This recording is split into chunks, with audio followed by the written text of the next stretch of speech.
Hi, this is David Hayes, Chief Medical Officer for BIOTRONIK, and today I want to talk about implantable cardiac monitors and where we are today, what this means for our patients. First of all, what about the acronym? I mean, historically we've talked about ILRs, or implantable loop recorders.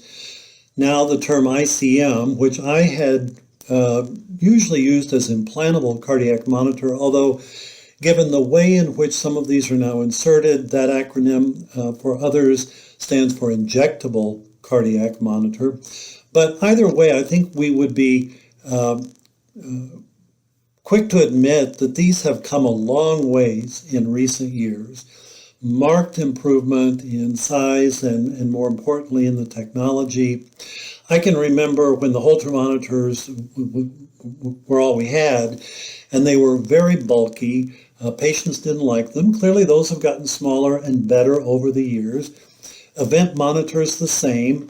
One of the problem, however, with both of these as an external device is interference and quality of the signal, interruptions in signals that you might get. And also with the event monitor, if the patient had to trigger it for correlation, were they really doing that reliably? So the implantable cardiac monitors have taken us a long way. Clearly they're small now, they're easy to place, and I'll talk more about this a little bit later.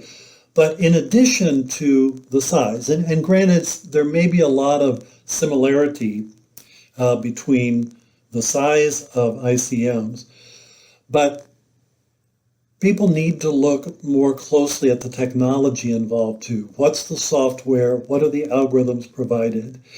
But overall, we know that today's ICMs are giving us better ECG quality, better data storage, and more direct data transmission.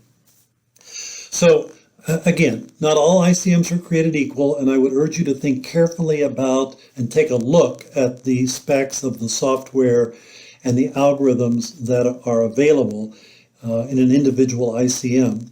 One of the things that has plagued us for a long time are false positive detections of atrial fibrillation because that clearly just confuses interpretation and it takes more time, whether it's the physician or a technician that's helping with the interpretation.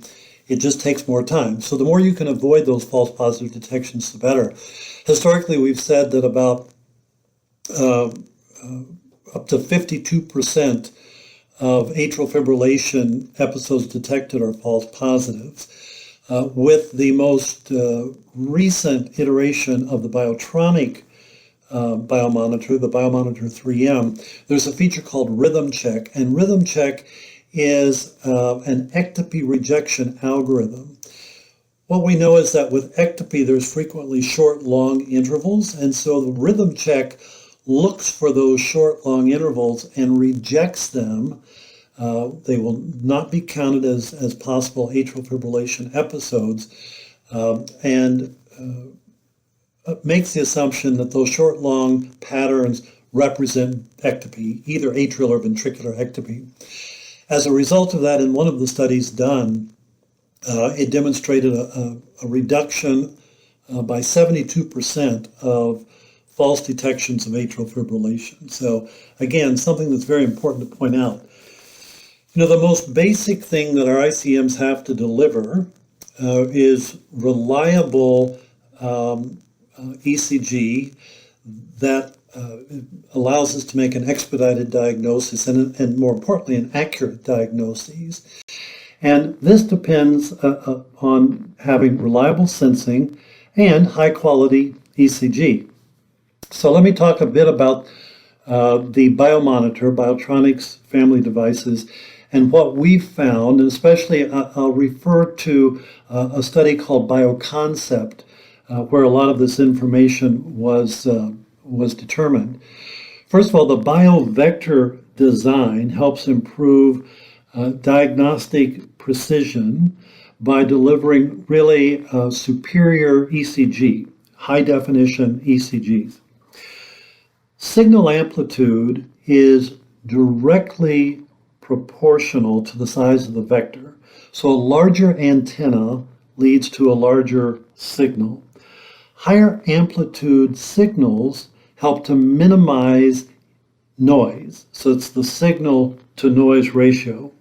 And if you have a less noisy signal, less noise coming through the device, you're able to have more continuous monitoring, more reliably see those R-to-R intervals so that you don't have interrupted monitoring. With the bioconcept study, it was determined that the mean amplitude for the R waves was 0.7 millivolts. P wave visibility was present 89% of the time, and that's much higher than anything else on the market. And recordings were noise-free 99% of the time, allowing for more continuous, more complete monitoring. So I talked some a moment ago about atrial fibrillation and the false positives and the problems that causes. Unlike ICDs and CRTs and pacemakers, obviously there's no endocardial lead or endocardial device. So the sensing takes place directly on the ICM. And so getting the correct sensing depends on the placement of the device and also tissue distance between the cardiac signals and the device itself. So all of that needs to be taken into account, and that's a challenge for some of the ICMs on the market.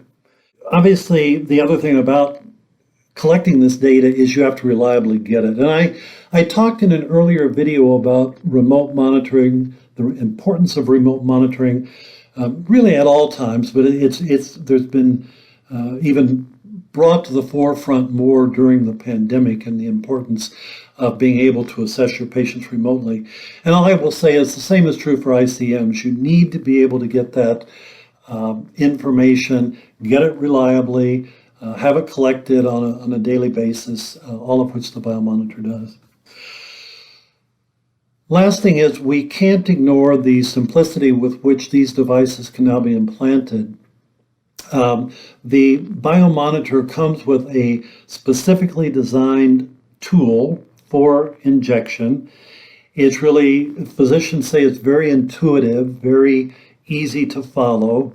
It's been shown that the time it takes to insert the biomonitor once the incision is made, so after the incision, it was 39 seconds, just 39 seconds to insert the device. And certainly, they're small enough now that this can easily be done in the office. There's no need to go to the hospital. It can be done in either place.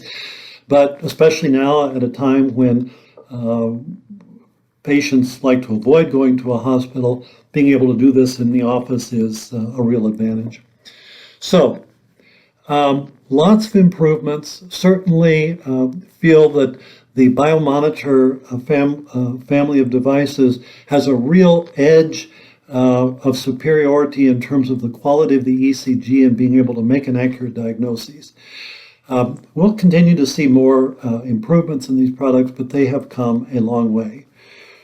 I'd be really curious to know what you look for in an ICM and would love for you to drop me a note and let me know. Thanks.